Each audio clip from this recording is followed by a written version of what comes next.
पर पाबंदी आयद करने जेएचएमसी की तैयारी। ग्रेटर हैदराबाद म्युनिसिपल कॉरपोरेशन यानी जेएचएमसी की जानिब से आवाम का पसंदीदा मकबूल आम मायूनीस पर इम्तनान आयद करने की तैयारी की जा रही है। मायूनीस का आमतौर पर मंदी, बिरयानी, कबाब, पिज़्ज़ा, बर्गर, सैंडविच और दिगर खाने पीने की अशिया में चटनी के तौर पर इस्तेमाल किया जाता है। हालिया होटलों, रेस्टोरेंट्स और फास्ट फूड्स वगैरह पर नाकिस मायूनीस पाए जाने की शिकायत वसूल होने के बाद जेएचएमसी के फूड एडल्ट्रेशन कंट्रोल डिपार्टमेंट ने कई धावे किए और ग़िज़ाई अजनास का मुआयना करने के बाद बार बार इंतबाह देने के बावजूद होटलों के रवैये में कोई तब्दीली को ना देखते हुए हुकूमत को एक लेटर रवाना किया है और मायूनीस पर इम्तनान आयद करने की मंजूरी तलब की है। हाल ही में अलवाल में वाक़े ग्रिल हाउस होटल में नाकिस मायूनीस खाने के बाद चंद नौजवानों की हालत नाजुक हो गई, जिन्हें हॉस्पिटल में शरीक कराया गया। जारे साल जनवरी में इस तरह का एक और वाक़या पेश आया। इसी होटल में शवरमा खाने वाले 20 से ज़ायद नौजवानों को 3 से 4 दिन तक हॉस्पिटल्स में ज़ेर इलाज रहना पड़ा था।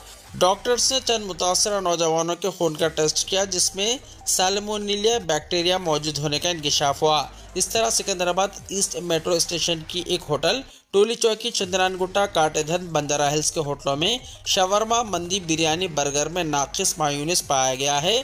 मायूनीस अंडे की जर्दी, नींबू के रस, तेल और नमक से बनती है। इसकी तैयारी में सफाई का ख्याल ना रखने की शिकायत वसूल हो रही है। जेएचएमसी के शोबे सेहत के अहदेदारों ने बताया कि इस तरह का मायूनीस बहुत ख़तरनाक है। मायूनीस को तैयार करने के बाद सिर्फ 3 से 4 घंटों में इस्तेमाल करने का मशवरा दिया गया। ज़्यादा ज़ख़ीरा रखने से बैक्टीरिया पैदा हो जाने के इम्कानात ज़्यादा। पर आरबीआई की नज़र, मार्केट से अचानक हटा लिया गया 137 करोड़ रुपए। हाल ही में रिजर्व बैंक ने हिंदुस्तानी बाजार से 2000 रुपए के नोट को वापस लेकर इसे गर्दिश से बाहर कर दिया है। इसके साथ ये खबरें भी सामने आ रही हैं कि रिजर्व बैंक ने 200 रुपए के नोट को भी हटाने का अमल शुरू कर दिया है। मौसूला इत्तलात के मुताबिक गुज़िश्ता 6 महीने में रिजर्व बैंक ने 137 करोड़ रुपए के 200 रुपए के नोट बाजार से निकाले हैं। ऐसे में हर किसी के जहन में ये सवाल उठना फितरी है कि रिजर्व बैंक ऐसा क्यों कर रहा है। ताहम घबराने की जरूरत नहीं है। रिजर्व बैंक ने ना तो 2000 रुपए के नोट को खत्म करने का फैसला किया है और ना ही ऐसा कोई मंसूबा है।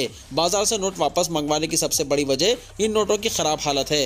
रिजर्व बैंक ने अपनी शिशमाही रिपोर्ट में कहा कि इस बार 200 रुपए के नोट सबसे खराब पाए गए हैं, जिसकी वजह से इनकी तादाद कम करनी पड़ी। कुछ नोट सड़े थे और कुछ पर तहरीर की वजह से इनको बाजार से हटा दिया गया है। पिछले साल भी रिजर्व बैंक ने 135 करोड़ रुपए के 200 के नोटों को गर्दिश से बाहर कर दिया था। तब भी वजह वही थी, ये नोट गंदे, फटे और बोसीदा थे। तहम अगर कीमत के लिहाज से देखा जाए तो सबसे खराब नोट 500 रुपए के थे।